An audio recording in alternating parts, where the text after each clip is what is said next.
Hello साथियों, आप सभी का आपके अपने चैनल पर स्वागत करते हैं। तो आज का टॉपिक है साथियों वह प्राचीन भारत का इतिहास।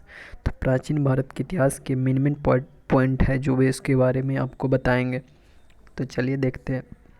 पहला, किसी व्यक्ति, समाज अथवा देश से संबंधित महत्वपूर्ण, विशिष्ट एवं सार्वजनिक क्षेत्र की घटनाओं, तथ्यों आदि का कालक्रमिक विवरण यानी क्रोनोलॉजिकल डिस्क्रिप्शन इतिहास कहलाता है।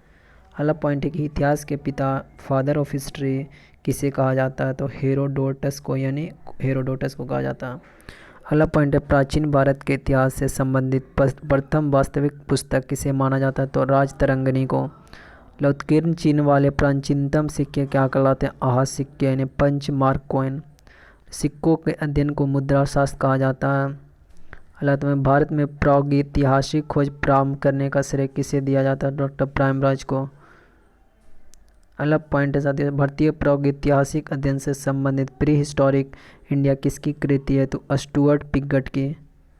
चीनी यात्रियों ने अपने यात्रा वृत्तांतों में भारत के लिए किस शब्द का प्रयोग किया था? इंदु का। उत्कीर्ण लेखों के अध्ययन को क्या कहते हैं? अभिलेख शास्त्र, एपिग्राफी। लिपियों के विकास के अध्ययन को पुरालिपि विद्या कहा जाता है। सर्वप्रथम भारतवर्ष नाम का उल्लेख किस अभिलेख से प्राप्त हुआ? तो हाथी गुम्फा अभिलेख से। प्राचीन भारत का सर्वप्रथम सुनियोजित इतिहास किसने तैयार किया? तो बी ए स्मिथ ने। अगला पॉइंट है कि इतिहास को 3 भागों में बांटा गया साथियों। प्रागैतिहासिक काल, जिसका इंग्लिश में बोलते हैं प्री हिस्टोरिक, इसका जो समय हुआ मानव उत्पत्ति से 3000 ईसा पूर्व तक। और इसका जो पुरातात्विक साक्ष्य अध्ययन का एकमात्र स्रोत है, क्योंकि इस समय लिखित साक्ष्य उपलब्ध नहीं है। दूसरा आदि ऐतिहासिक काल, जिसको इंग्लिश में बोलते हैं प्रोटो हिस्टोरिक पीरियड, और इसका जो समय हुआ 3000 से लेकर 600 ईसा पूर्व तक।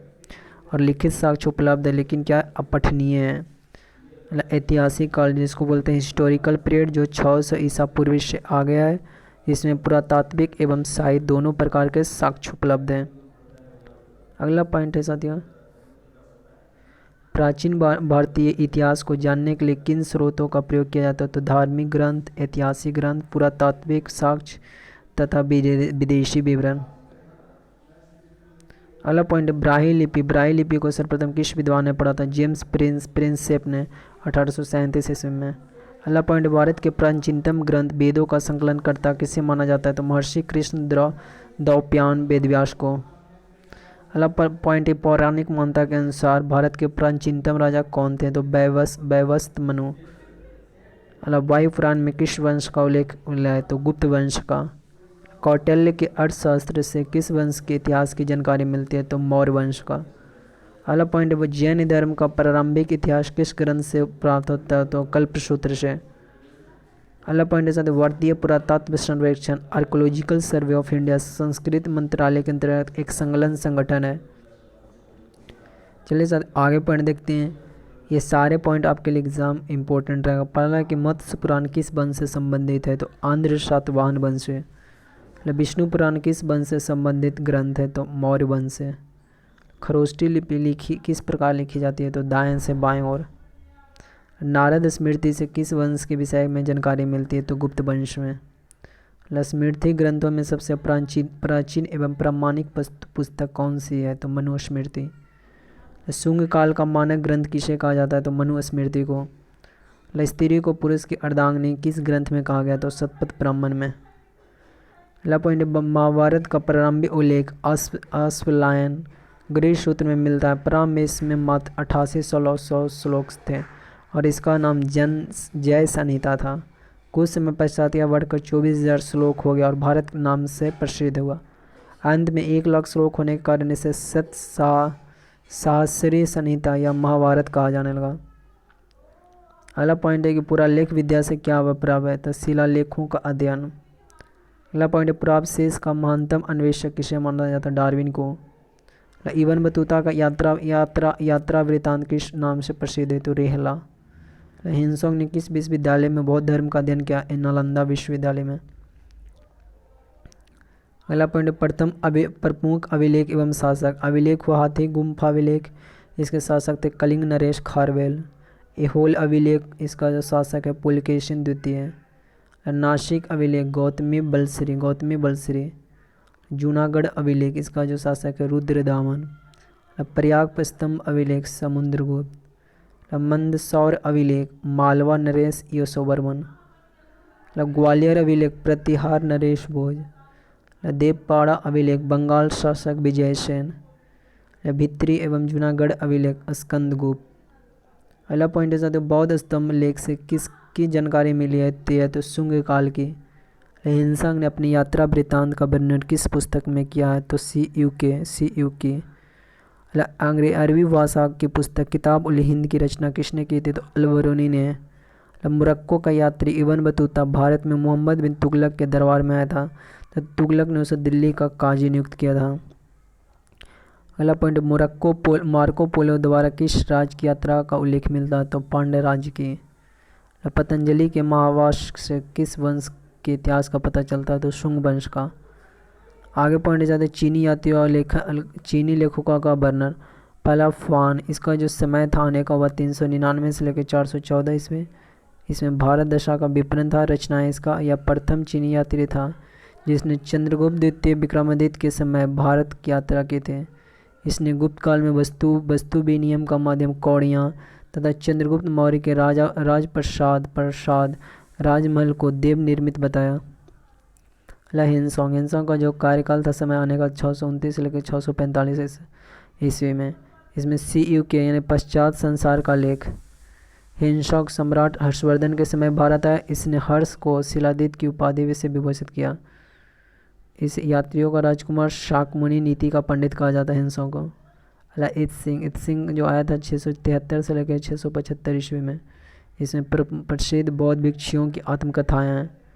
चीनी बौद्ध यात्री जो नालंदा विश्वविद्यालय में अध्ययनरत रहा। अगला पॉइंट है, सती प्रथा का प्रथम लिखित साक्ष्य 510 ईस्वी के भानुगुप्त के एरन अभिलेख से प्राप्त होता है। अगला पॉइंट है, पाषाण काल को 3 भागों में बांटा गया। पूरा पाषाण काल जिसको इंग्लिश में बोलते हैं पैलोलिथिक एज, दूसरा मध्य पाषाण काल मेसोलिथिक एज और तीसरा नव पाषाण काल नियोलिथिक एज।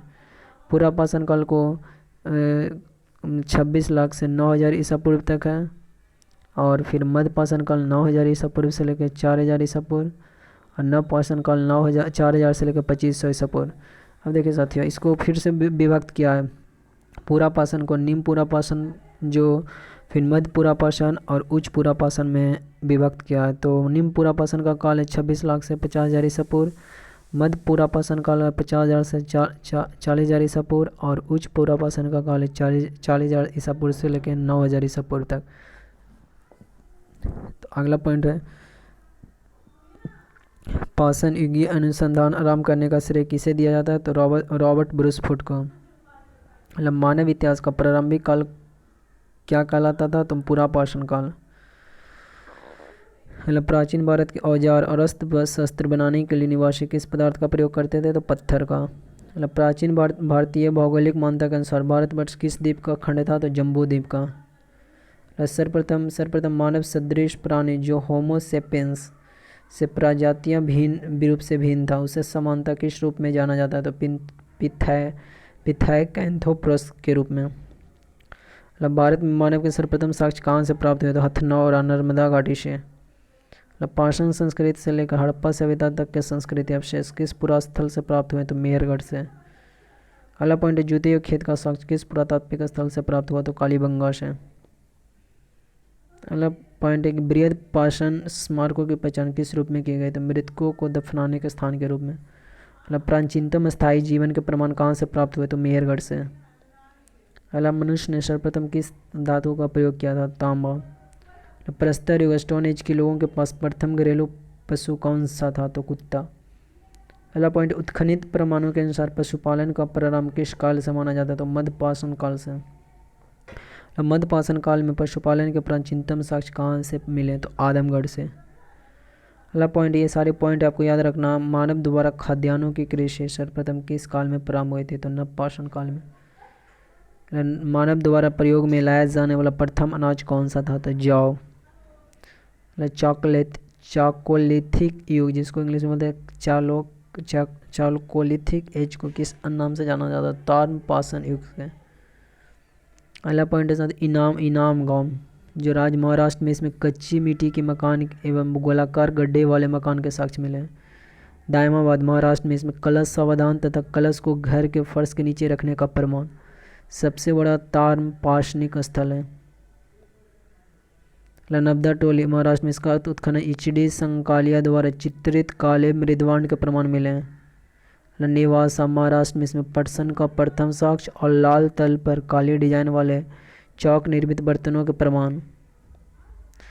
ताम्रवती राजस्थान, यहाँ से प्राप्त काले मृदवांड सफेद रैखिक चित्र से सजे रहते हैं। अगला पॉइंट, नवपाषाण काल शब्द का सर्वप्रथम प्रयोग वर्ष 1865 में सर जॉन लुबाक ने किया था। साथियों आज के लिए इतना ही, चैनल को सब्सक्राइब कर लें।